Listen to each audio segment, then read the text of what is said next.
वो भी उतना ही इक्वली इंपॉर्टेंट। पिछले हफ्ते की सरदर्द मैंने आपको अपडेट कर दिया था। गिफ्ट निफ्टी दिखा रहा है हम फ्लैट खोलेंगे। प्लीज एशियन पीयर्स दिखाइएगा। हम फ्लैट खोलेंगे जब एशिया बेहतर कर रहा है सारा का सारा। ये देखिए आपकी स्क्रीन पे, ये मेरे सामने वाला टीवी स्क्रीन प्लीज खोलिएगा। एशिया बेहतर कर रहा है सारा का सारा। हमारा ओवर द वीकेंड हैंडओवर जो यूएस से आया था मजबूत था। 1/3 से आधे % के बीच तीनों यूएस के बेंचमार्क्स मजबूत थे। तो कुछ तो खामियाजा हम भुगत रहे हैं इस सब का, क्योंकि हम ही इकलौते शायद जो मार्केट दिखा रहा हूं मैं लाल में है।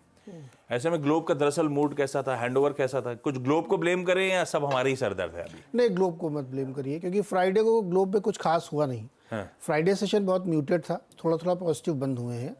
क्योंकि कोई ट्रिगर नहीं था आइदर साइड का कि उसको ऊपर नीचे ले जाए।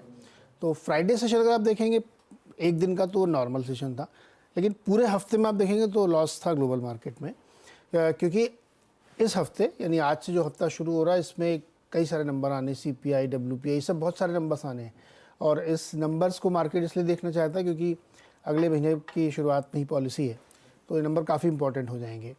तो वही बात है कि रेट कट वाली होगी कि नहीं होगी, इसी पर अब लोग बेट करें। नेक्स्ट बिग ट्रिगर वही है।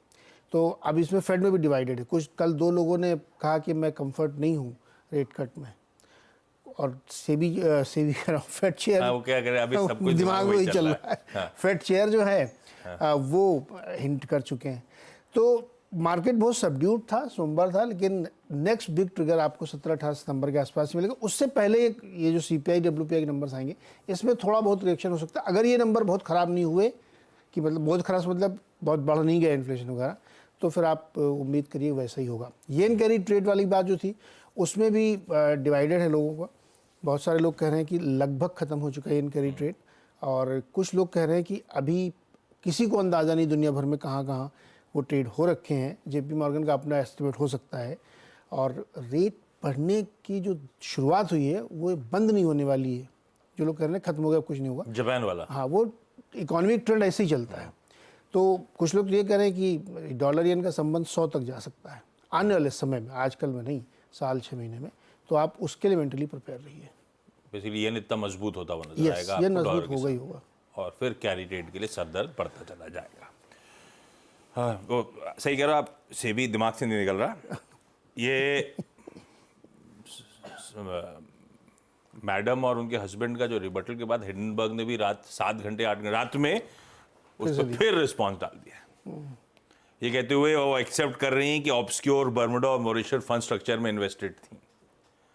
वो एक कंसल्टिंग को लेकर किन क्लाइंट्स के साथ एंगेज, क्योंकि ओपेक स्ट्रक्चर था, पता नहीं चल रहा था, तो किन के साथ एंगेजमेंट थी, क्यों थी, वो आप खुलासा करिए अब आप। तो वो एक्सेप्ट कर रही हैं, इसका मतलब है अपने रिप्लाई में। तो हिंडनबर्ग ने फिर मैसेज डाल दिया। राहुल गांधी कह रहे हैं कि अंपायर कॉम्प्रोमाइज्ड है। तो मतलब इसलिए मैं कह रहा हूँ अभी ये सब सरदर्द बना रहेगा। खैर, ये अंडर परफॉर्मेंस का रीजन होगा, इस पर और डिटेल में चर्चा करेंगे। आज रिक्वेस्ट करी थी सुबह सुबह 8:30 बजे देश की एक जानी मानी वॉइस मधु केला साहब जुड़ेंगे।